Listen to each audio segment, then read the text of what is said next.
Ele foi muito lúcido em diversos textos que ele deixa, trechos.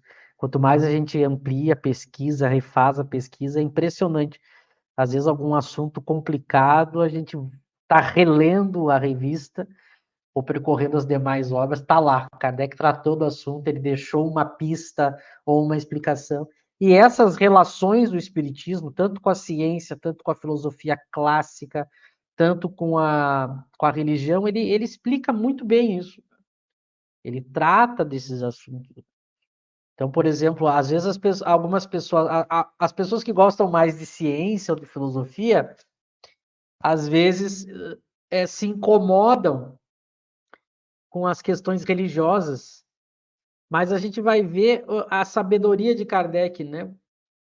Kardec, ele não partiu da discussão religiosa. Às vezes o equívoco está das pessoas não entenderem da onde que partiu a construção da teoria espírita. Né? Não é que Kardec pegou as religiões e começou a fazer uma discussão delas e propor uma explicação alternativa. Ele não parte desse ponto. Da mesma maneira que ele não pega lá o Evangelho de Jesus e fica a partir dali fazendo um espiritismo, uma versão da moral espírita a partir dessa discussão, dessa análise dos evangelhos. A teoria vai vir toda do diálogo com os espíritos. E a partir do resultado do que veio desse diálogo, ele vai tratando de assuntos que outras teorias tratavam. Então, é assim que aconteceu. Então, por isso que Kardec ele vai dizer que o espiritismo ele vai auxiliar a religião. Por isso que Kardec vai dizer que aquela pessoa religiosa não precisava se incomodar com o espiritismo. Porque a ciência espírita veio comprovar pontos que todas as religiões já sempre trouxeram ao longo da história. Então, o espiritismo agora confirma cientificamente esses assuntos. Então, ela é um poderoso auxiliar da religião. Outro ponto que às vezes as pessoas se incomodam, mas Kardec também foi muito sábio. Kardec vai mostrar que eu não preciso destruir os textos religiosos para ficar com os textos espíritas. Kardec vai dizer que é muito mais um problema de interpretação, que a ciência espírita vem dar uma luz, vem dar um caminho, vem esclarecer.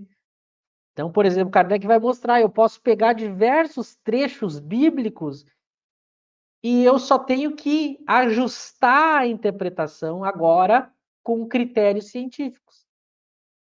Então, por isso que o Espiritismo ele consegue dialogar, claro que com os seus limites, porque sempre o limite é a própria ciência que dá, mas o Espiritismo consegue dialogar com a religião e auxiliar a religião, mas ele fez isso de uma maneira científica. Né? A outra confusão do meio do movimento espírita muito mais brasileiro foi achar que o Espiritismo é uma religião tal qual as religiões tradicionais. E isso é falso. Kardec deixa isso muito claro. Como o Eric falou, ele coloca a ideia de religião no sentido filosófico que representa uma comunhão de pensamentos em torno de uma ideia. É nesse sentido, mas não no sentido tradicional, porque ele é uma ciência. Então, todos esses pontos. Outro exemplo, eu estou aqui buscando na memória exemplos de confusões que aconteceram no movimento espírita, né? Outro exemplo, agora usando a parte da ciência.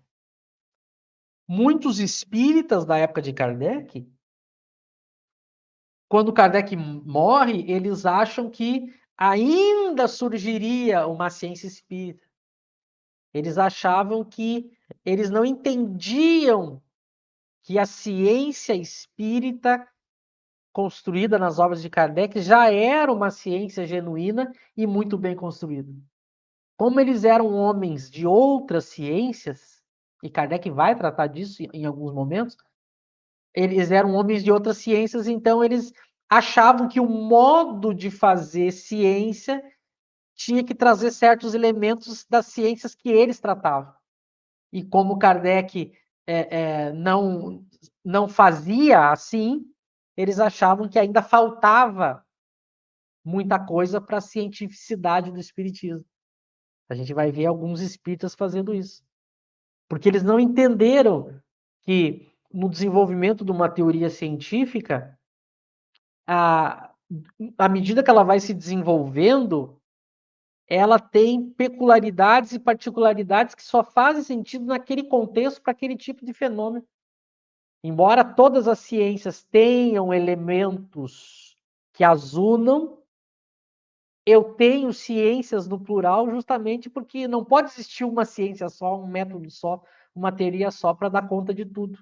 Um método, um jeito de fazer ciência com determinado fenômeno não dá certo para outro. Por isso que a gente tem ciências no plural. E o espiritismo é mais uma. Então, eu tentar usar determinados métodos, critérios e jeito de outras ciências para com o fenômeno espírita não funciona.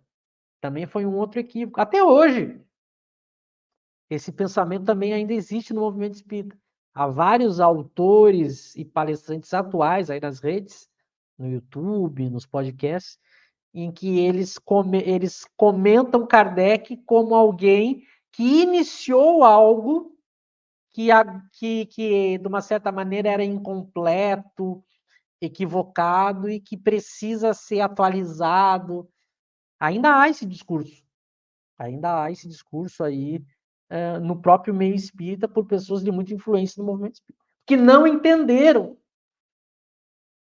certas peculiaridades dos caminhos que Kardec seguiu, e ele seguiu justamente por ser mais inteligente, não porque faltou alguma coisa. Então é muito importante salientar esses pontos para que a gente entenda. Para finalizar, um último ponto.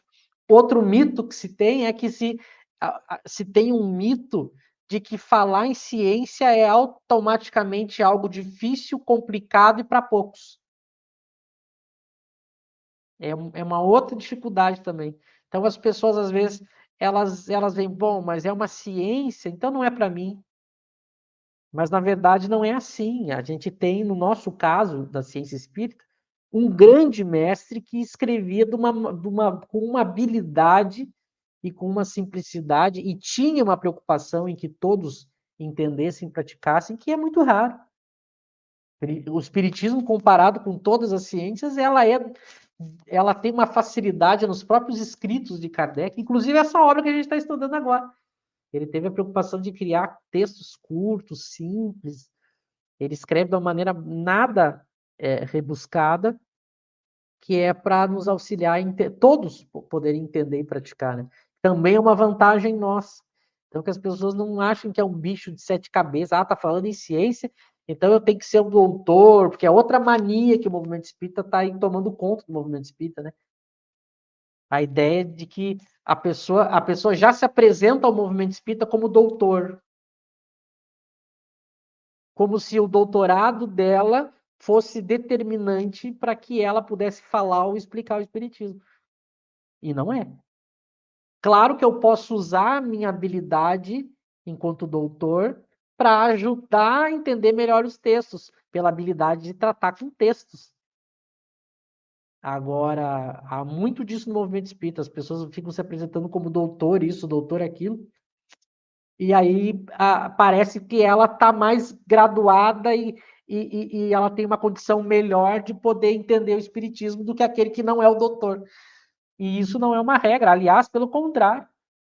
A gente tem doutores do movimento espírita, que não é doutorado de espiritismo, porque não existe doutorado de espiritismo, mas a gente tem pessoas com doutorado no movimento espírita excelentes, que nos ajudam, inclusive, a entender Kardec. Mas a gente tem uma imensa maioria de pessoas que se apresentam como doutores e trazem assuntos que não são do espiritismo. Não entendem o espiritismo, confundem. Então também é outra coisa que tomou conta aí que é importante a gente falar, não é determinante a pessoa ser doutora ou não para estudar o espiritismo ou explicar o espiritismo. Há muitas pessoas que não têm doutorado e entendem muito mais, explicam muito melhor. Então isso também eu acho que é importante, né?